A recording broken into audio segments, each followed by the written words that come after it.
Bienvenidos a un devocional más con el Evangelio de Marcos. Estamos estudiando versículo por versículo, estamos en los últimos acontecimientos en esta semana de la pasión. Estamos a minutos de ver cómo nuestro Señor va a terminar sus días aquí en la tierra. Eloi, Eloi, lema sabachthani es el título de nuestro devocional.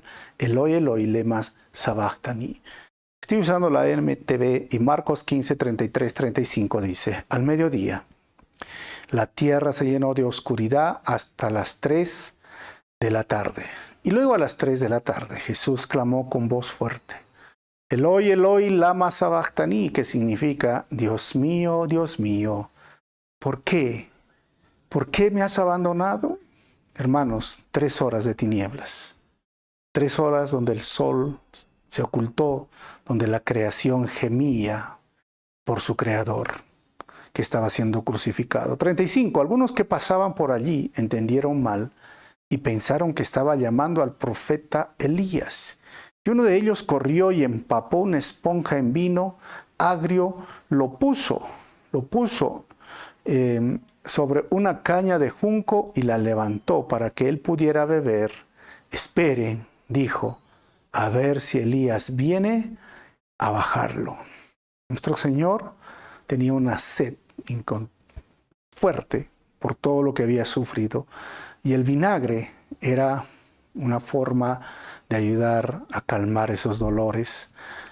¿Por qué sucedió esto? 2 Corintios capítulo 5, versículo 21 dice: al que no cometió pecado alguno, por nosotros Dios lo trató como pecador, para que en él recibiéramos la justicia de Dios. Miren, 2 cosas muy importantes. Uno, cómo Jesús es mal interpretado. Cómo Jesús habla y creen que está llamando a Elí. Recuerden que Marcos se dirige a los romanos y en su carta usa muchas palabras también que van a ayudar a entender tanto el latín como el arameo. Y el arameo, tanto de Marcos y de Pedro, Eloi, Eloi, lama sabachthani, era: Dios mío, ¿por qué me has desamparado? Y era ¿por qué? Porque Dios, el Padre, lo estaba tratando como pecador. Era el momento donde Él cargaba tus pecados, mis pecados, donde Él cargaba tus errores, mis errores, tus metidas de pata, mis metidas de pata, como llamémoslo, se llama pecado, y es una ofensa directa a Dios. Y Él estaba haciendo el sacrificio vicario, expiatorio. Él estaba recibiendo toda la maldad del mundo para que en Él nosotros recibiéramos la justicia de Dios. Dios lo trató como pecador. ¿Saben? En doctrina se llama esto la justificación. ¿Y qué significa esto, la justificación? Que Jesús estaba en la cruz y yo, o cualquier ser humano, yo le doy mis pecados. Y Él los lleva en la cruz y Él me da su justicia obtenida por su sacrificio. En otras palabras, o sea, la culpa, la desobediencia y los pecados del creyente fueron pagados por Jesús en la cruz, y en la justificación yo recibo su justicia obtenida por medio de su sacrificio. Y es ahí, en este momento, que Él habla del Salmos 22, ¿por qué me has desamparado? Porque Dios, el Padre, no habita con tu pecado y mi pecado.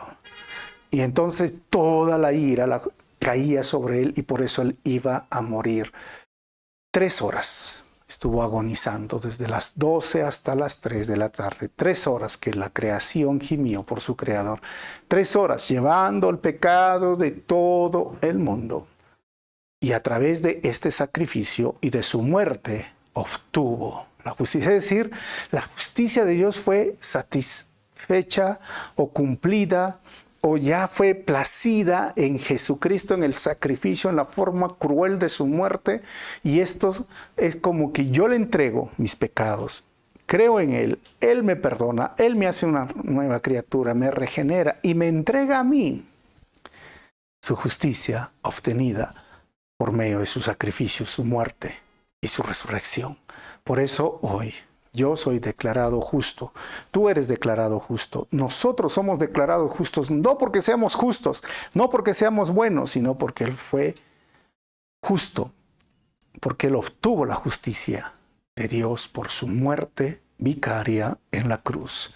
Este acto de la justificación es único y no se refiere a la justificación de librarte de un día que no has ido a la escuela, no, sino está hablando de que logramos la justicia de Dios, no por nuestros méritos, sino por los méritos de Cristo. Que si por eso yo muero hoy, la salvación está segura en Él, porque su justicia me cubre y cuando vaya al paraíso, al cielo, a la eternidad, ¿sabes?, no mirarán mis pecados, sino mirarán la justicia que Dios me puso a mí por medio de la fe y la gracia que hoy nos ofrece. Así que tú y yo somos declarados justos. Tú y yo por este momento tan doloroso y difícil, 3 horas, y Él decía, Eloi, Eloi, lama sabactani. O sea, Padre, Padre, ¿por qué me has desamparado? Porque era tu pecado y mi pecado que hacía en esa separación. Por eso debemos vivir dignos del llamado que el Señor nos ha hecho. Por eso debemos cumplir nuestros deberes y responsabilidades como cristianos. Por eso debemos mantenernos en obediencia y alejarnos del pecado. Si bien es cierto, ya somos declarados justos, pero vivamos una vida justa. Eso es lo que el Señor el día de hoy quiere. Así vive el día de hoy. Como decía Pablo, seamos dignos del llamado que el Señor nos ha hecho. Así que haz algo digno, haz algo justo, haz algo bueno, porque ahora tienes el nuevo nacimiento. Jesús vive en ti, deja que Jesús se muestre en ti. Nos vemos en el próximo devocional.